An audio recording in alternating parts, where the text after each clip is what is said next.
Hello and welcome to another video in the series Learning to Drive with Gary Phillips. In this video we're going to look at how the clutch works. And this is just a basic explanation of how the clutch works, nothing too complicated, just so that you can grasp the understanding of what it's doing and it'll give you a better idea of how to use it.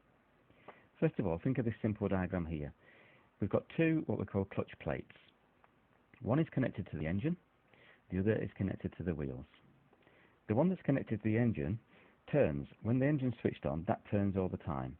And if you've got a rev counter, you'll see that it ticks over maybe about 800, 900 revs, and that means that that plate is turning round 900 revolutions per minute.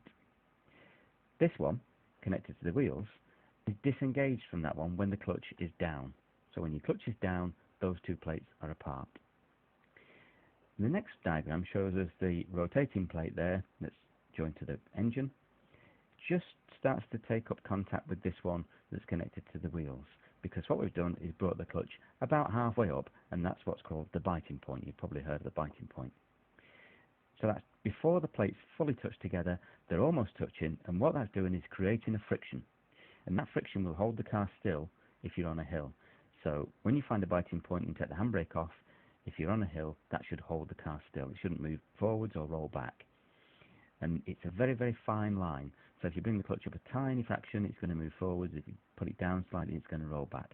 So getting that biting point perfect is quite a skill, but it's very important to be able to do that.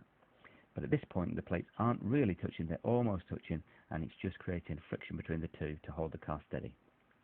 The third diagram shows us the plates are fully together, and that's when the clutch is fully up. At that point, the engine is driving the wheels continuously. So the power that's created from the engine is transferred to the wheels and it drives the wheels. So hopefully that's helped you to understand a little bit more about the way the clutch works and how to use it. Look forward to seeing you again soon.